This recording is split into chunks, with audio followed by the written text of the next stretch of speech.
Penyelewengan teks hadis Al-Mu'awwizatain bukan dari Al-Quran.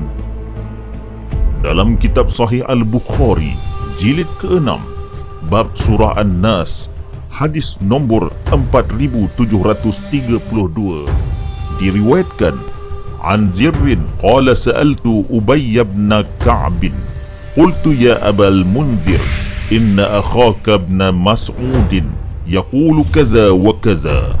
Daripada Zir yang berkata, aku bertanya Ubay bin Ka'ab, kataku, wahai Abu Munzir, sesungguhnya saudaramu Ibnu Mas'ud berkata demikian dan demikian.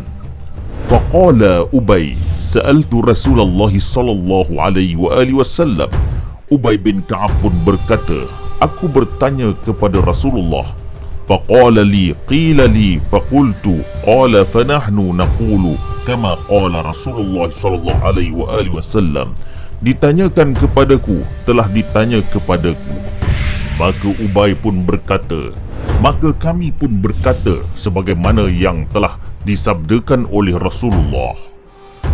Percayalah, tiada siapa pun yang akan faham maksud hadis ini. Tidak diketahui apakah maksud kaza wa kaza, melainkan terpaksa kita semak kembali hadis ini dalam Musnad Al-Humaidi, iaitu kitab guru kepada Imam Bukhari. Hadis tersebut bernombor 378. Diriwayatkan Zir bin Hubaish berkata, sa'altu Ubay ibn Ka'ab anil Mu'awwizatain. Aku bertanya kepada Ubay bin Ka'ab tentang Al-Mu'awwizatain, iaitu surah An-Nas dan surah Al-Falaq. Tetapi teks ini tidak dinukilkan oleh Imam Bukhari dalam kitab sahihnya.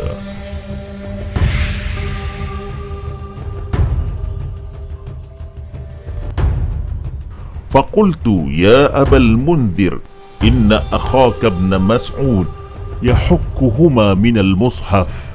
Aku bertanya, wahai Abu Munzir, sesungguhnya saudaramu Ibnu Mas'ud menghapuskan kedua-dua surah itu dari mushaf Al-Quran. Maksudnya ialah surah Al-Falaq dan surah An-Nas tidak dianggap sebahagian dari Al-Quran. Qala inni sa'altu Rasulullah sallallahu alaihi wasallam qala qila li qul faqultu. Beliau berkata, aku bertanya kepada Rasulullah, baginda pun berkata kepadaku, katakanlah, maka aku pun berkata. Fanahnu naqulu kama qala Rasulullah sallallahu alaihi wasallam.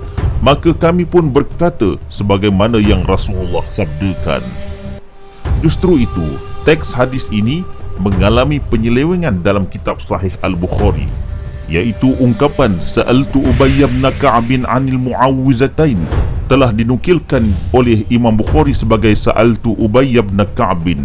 Begitu juga teks ya Aba Munziri inna akhaka ibn Mas'ud yahukkuhuma minal mushaf telah dinukilkan oleh Imam Al-Bukhari sebagai ya Aba Munzir inna akhaka ibn Mas'ud yaqulu kaza wa kaza.